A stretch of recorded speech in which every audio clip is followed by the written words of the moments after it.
Can you walk in and check your hat and get a hat check? And then when you come back to get your hat back, they hand you another hat check? Can you wear the hat check? Obviously not. So obviously the note is not the dollar. All it is the promise to pay a dollar.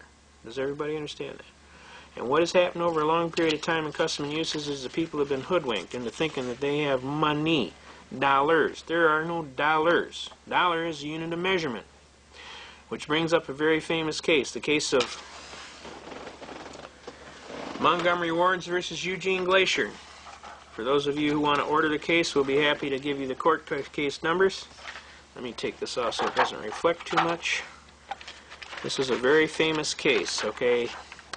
The docket number is 82-002087. This is before the Honorable District Court of 52nd 3rd District Court. The judge of the record was the Honorable James P. Sheehy. Okay? Now, I'll give you a little synopsis of this case. What happened in this case?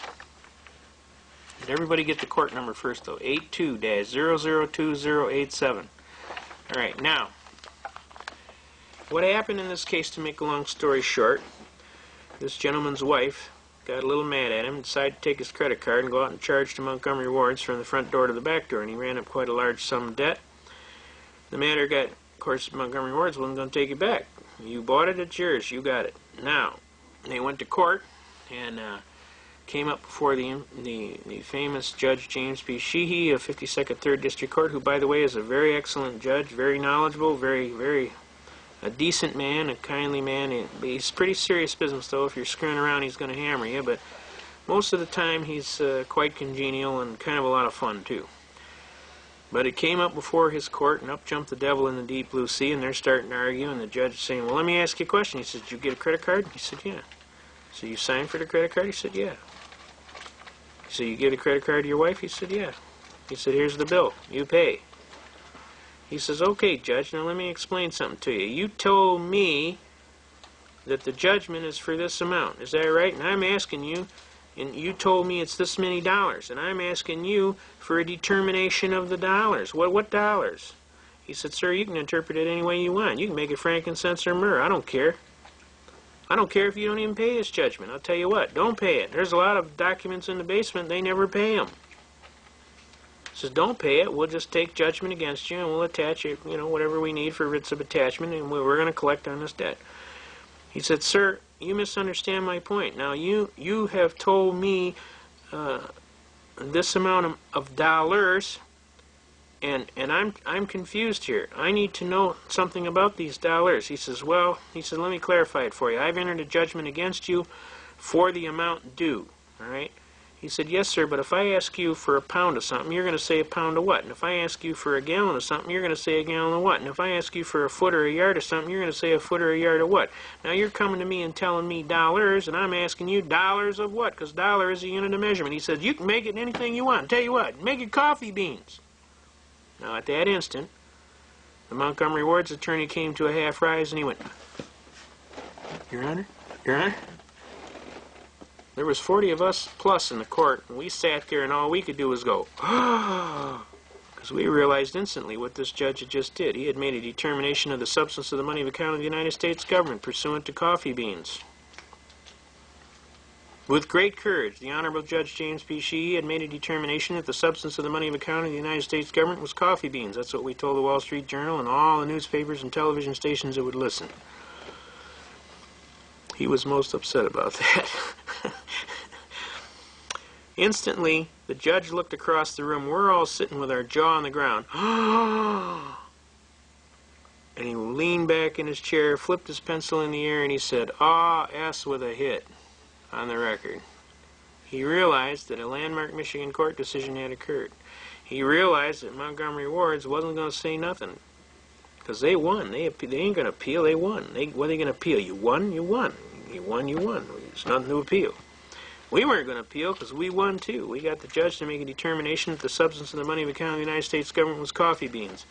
You can see in the back of this book here, Mr. Glacier took the judgment right here, and this was for $1,098.97. He did it in 100 bean bags certified, 1 bean to the dollar.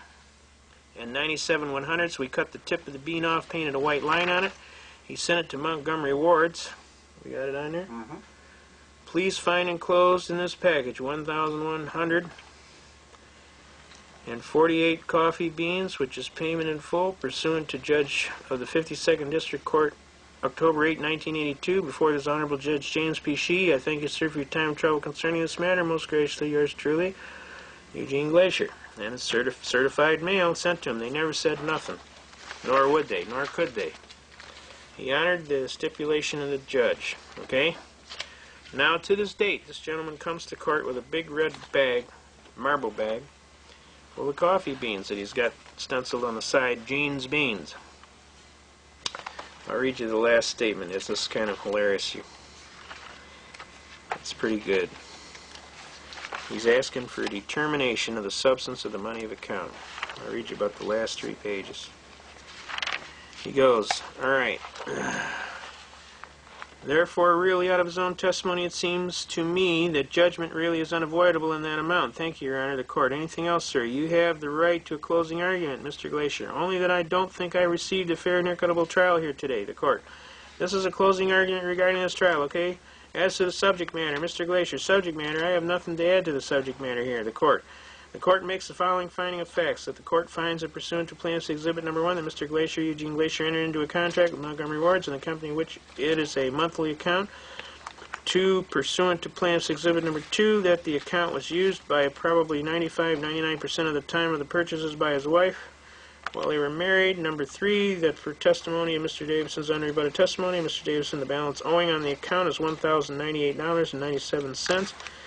And the court also finds that Mr. Grossman's, excuse me, from Mr. Glacier's testimony that he just recently got divorced, approximately August 24, 1981.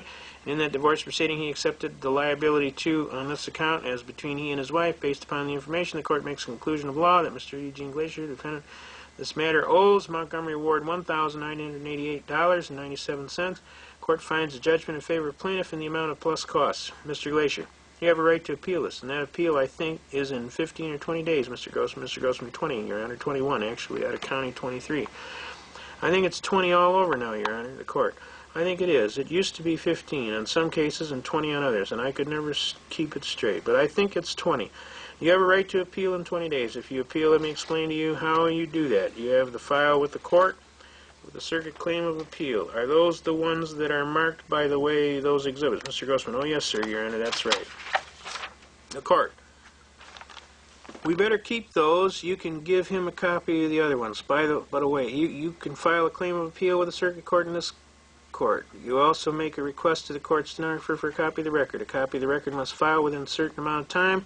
That you can tell you must file, as I say, a claim of appeal, and then you have a certain number of days after that to file your appeal. Okay, claim of appeal is nothing more than a little form. I hereby claim appeal. Okay, so but the court clerks can give you more information. But if you don't file an appeal within 20 days, you've lost your right for an appeal.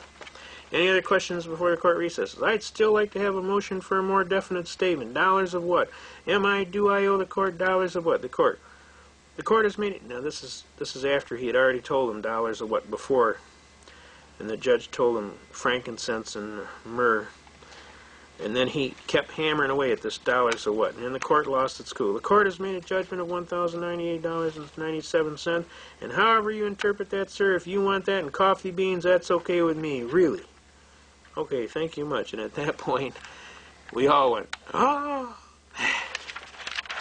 And he went, O-S with a hit. He realized he threw his pencil up in the air. Now this is a magnificent case and an example. And to this day, this gentleman still pays court judgments with coffee beans. And it's a viable case. You can use the case as a reference. It's a landmark Michigan court decision. We use it thoroughly. Okay? Now, to make a long story short, Article 1, Section 10 of the Constitution is clear and specific. It says nothing but gold and silver coins shall be made a tender in payment of debt. We want to give a number out on where to get those tapes too. The tapes. It'll be on the end of the tape or at the beginning. Yeah, okay. All right. We want to make sure they get the tapes about Wake Up America. All right.